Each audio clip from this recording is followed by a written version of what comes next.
Guys, അപ്പോൾ പാറും കണ്ണനും കൂടെ സൈക്കിൾ ചവിട്ടാൻ വേണ്ടിയിട്ട് പുറത്തേക്ക് പോവാണ് കേട്ടോ. വന്നേ ഉള്ളവർ.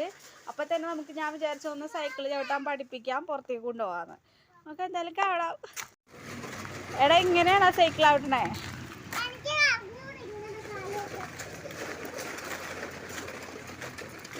കണ്ടോ ഗൈസ്, അവന് ചവിട്ടാൻ അറിഞ്ഞൂടെ ഗൈസ്. ആരാണ് പോണ സമയത്ത് ആരാണ് ചവിട്ടണത്? അവർ. ഓക്കെ. അല്ല, പോണപ്പോൾ ചവിട്ടുന്ന ആൾ വരുമ്പോൾ വേറെ ആളായിരിക്കും ചവിട്ടണേ കേട്ടാ. കേട്ടാ? മതി മതി. അങ്ങനെ ഞങ്ങൾ ഞങ്ങളുടെ സൈക്കിളൊക്കെ ആയിട്ട് റോഡിലെത്തി. അപ്പം ഞാനും വീഡിയോ പിടിക്കണ കാരണം എനിക്ക് അവളെ തള്ളാൻ പറ്റുന്നില്ല. അപ്പോൾ കണ്ണനെ കൊണ്ടാണ് തള്ളിച്ചത് ഗൈസ്. കണ്ണൻ ഏതൊക്കെയോ ദിശയിലൂടെ അവളെ കൊണ്ട് പോയി.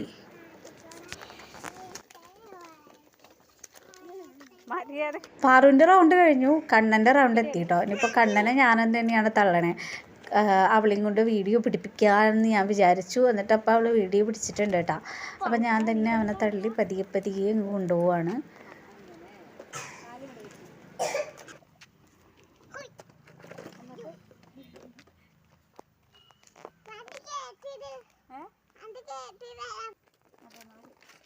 ഈ ഒരു ചെടി കണ്ടിട്ടുള്ളവരൊന്ന് കമൻറ്റ് ചെയ്യണേ. പണ്ടൊക്കെ എൻ്റെ വീട്ടിലൊക്കെ നിറയെ ഈ സംഭവം ഉണ്ടായിരുന്നു. ഇപ്പം കാണാനൊന്നുമില്ല കേട്ടോ. ഇപ്പോൾ ഇവിടെ കാണണേ. അപ്പോൾ ഇത് നമ്മുടെ ഹൗസ് ഓണർ ലിജോ ചേച്ചിയുടെ ചെടികളാണ് കേട്ടോ. അപ്പോൾ പലതരത്തിലുള്ള ബിഗോണിയാണെന്ന് തോന്നുന്നത് ഇരിക്കുന്നതൊക്കെ. എനിക്കറിയില്ല കേട്ടോ, ഇതിൻ്റെ പേരുകളൊന്നും കറക്റ്റായിട്ടൊന്നും അറിഞ്ഞുകൂടാ. പക്ഷെ വളരെ ഭംഗിയായിട്ടാണ് സംഭവം ഇരിക്കുന്നത്. അപ്പോൾ അതിങ്ങനെ പതിയെ ഞങ്ങളിങ്ങനെ പിടിച്ചിങ്ങനെ കാണിക്കുകയാണ് കേട്ടോ. നമ്മൾ നമ്മുടെ ഈ ഒരു വീട്ടിലോട്ട് വരുമ്പോൾ തന്നെ നമ്മളെ ഭയങ്കരമായിട്ട് ആകർഷിക്കുന്ന ഒന്നാണ് ഇത്തരത്തിലുള്ള ഇലച്ചെടികൾ. അപ്പോൾ ഇതിൻ്റെ പേര് എനിക്ക് തോന്നുന്നു ഇത് ബിഗോണിയുടെ തന്നെ പല വേർഷൻസ് ആണെന്ന് തോന്നുന്നു. എനിക്കറിയില്ല കേട്ടോ ഇതിനെക്കുറിച്ചിട്ട് കറക്റ്റായിട്ട് പറയാനായിട്ട്. ആധികാരികമായിട്ടൊന്നും എനിക്ക് പറയാനറിയില്ല. എന്നിരുന്നാലും എനിക്കിത് ഭയങ്കരമായിട്ട് ഇഷ്ടപ്പെട്ടു. കാരണം നമ്മളിവിടെ ആദ്യമായിട്ട് സ്ഥലം മാറി വരുന്ന സമയത്തും ഞാൻ കൂടുതലായിട്ട് ശ്രദ്ധിച്ചത് ഈ ചെടികളെ തന്നെയാണ് കേട്ടോ. അപ്പോൾ എന്തായാലും പാറവും കണ്ണനും നമ്മൾ മുറ്റത്ത് തന്നെ വണ്ടി ഓടിച്ച് കളിക്കാൻ കേട്ടോ. സോറി, സൈക്കിൾ ചവിട്ടി കളിക്കുകയാണ് കേട്ടോ. അപ്പോൾ ചവിട്ടാനൊന്നും അറിയില്ല, അങ്ങോട്ടും ഇങ്ങോട്ടും തള്ളി കളിക്കുകയാണ്.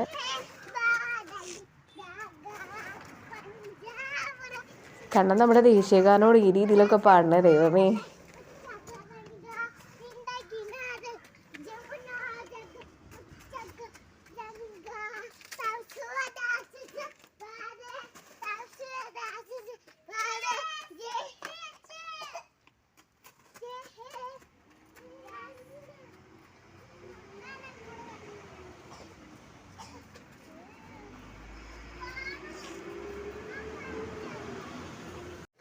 എനിക്ക് ലിജോ ചേച്ചിയുടെ ചെടികളിൽ ഇഷ്ടമുള്ളൊരു സംഭവമാണ് കേട്ടോ. അപ്പോൾ ഇതിൻ്റെ പൂവ് എന്നത് ഇങ്ങനെയാണ്. ഇതിൻ്റെ പേരൊന്നും എനിക്കറിയില്ല കേട്ടോ. പേരറിയണവരുണ്ടെന്നുണ്ടെങ്കിൽ ഒന്ന് കമൻറ്റ് ചെയ്തേക്കാം. ഇതിൻ്റെ പൂവ് വരണത് ഇതിങ്ങനെയാണ്. ഇത് റെഡും ഉണ്ടെന്ന് തോന്നുന്നത്. അല്ലെങ്കിൽ ഇനിയിപ്പോൾ ഇത് അത് തന്നെ രണ്ട് കളറാട്ടോ. ഞാനാ ഇതിൽ തന്നെ റെഡും വന്നിട്ടുണ്ട്. ഗേറ്റ് തുറക്കണ്ട.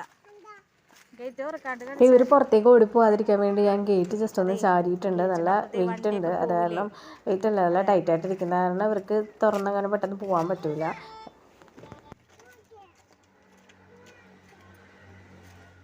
പാറുക്കുട്ടി, എങ്ങനെയുണ്ടായിരുന്നു ഇന്നത്തെ ക്ലാസ്? ഓക്കെ. ഈ പാറുക്കുട്ടി ഉണ്ടല്ലോ, ഇന്ന് എന്നോട് ഞാനായിട്ട് നന്നായിട്ട് തല്ലി പിടിച്ചാട്ടാ പോയത്. ഞാൻ ഒരുക്കിയൊക്കെ നിർത്തിയതായിരുന്നേ. എന്നിട്ട് അത് കഴിഞ്ഞിട്ട് അവളുടെ നെറ്റിയിൽ കുറിയൊക്കെ വരച്ചു വെച്ച് മുഖം നിറച്ചാക്കിയിട്ട് ഞാനായിട്ട് നല്ല വഴക്കിട്ട് ആണ് അവൾ പോയത്. കരഞ്ഞു വീഴുന്ന മോൻ ജയിച്ചാ. Very good. പാറു വരുന്നുണ്ട് കേട്ടോ അവിടെ നിന്ന്.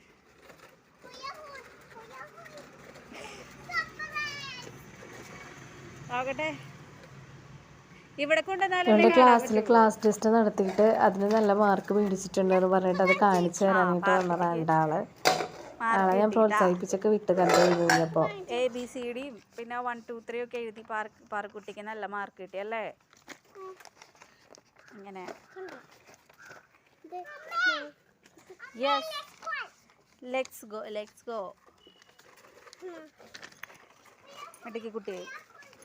Thank you. പപ്പേ? പിന്നെ നിനക്ക് പപ്പയില്ലേ? എന്തൊക്കെ ചോദ്യോടെ ചോദിക്കണേ ചെറുക്ക.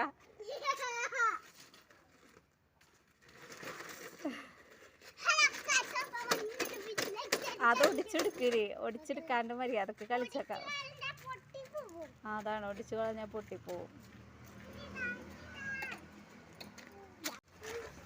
പുളിയുറുമ്പ് കൂട്ടായിട്ട് പോണണ്ട. കഴിഞ്ഞ ദിവസം നമുക്ക് കാണിച്ചു കണ്ട കണ്ട. ഇപ്പൊ പുളിയുറുമ്പ് കൂട്ടായിട്ട് കാണിച്ചു കൊടുക്കുന്നതൊക്കെ അവർക്ക് കാണിച്ചു കൊടുത്ത അത് കൗതുകമാണ്. അവർക്ക് അത് കണ്ടിങ്ങനെ നിൽക്കുന്നത് ഇഷ്ടമാണ്. രണ്ടുപേരും കൂടെ അല്ലേ? അല്ല, അതിനെടുത്തോണ്ട് പോയെന്ന് തോന്നുന്നുണ്ട്. അപ്പൊ നിങ്ങൾക്കിത് ഈ മാർക്ക് നിങ്ങളുടെ അമ്മയോ അപ്പനോ ഇത് വരച്ചു കഴിഞ്ഞാൽ എൻ്റെ അടുത്ത് പറയണം കേട്ടോ. എന്താണ് ഉദ്ദേശം അറിയില്ല ഗൈസ്. അവളെ എന്താണ് ഉദ്ദേശിക്കുന്നത്, എന്താണ് പറയുന്നത് അല്ലേ? വേറെ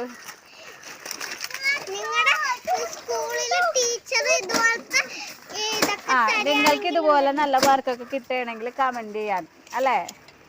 അല്ലേ, ഞാൻ പറയാ, നിങ്ങൾക്ക് ഇതുപോലെ സ്കൂളിൽ ഒരു പേപ്പർ തരുമ്പോ നിങ്ങൾ ഇതുപോലെ ഒരു ഡോട്ട് ഇട്ട് തരും ടീച്ചർമാര്. അതിലേക്ക് വരച്ചിട്ട് ഡോട്ട് ഇടാത്ത സ്ഥലത്തും വരയ്ക്കണം. അപ്പൊ നിങ്ങൾക്ക് ഏകദേശം വലിയ മാർക്ക് നിങ്ങൾക്കായിരിക്കും. അപ്പൊ ഇത്രയൊക്കെ ഉള്ളൂ നമ്മുടെ ഇന്നത്തെ കുഞ്ഞു വീഡിയോ.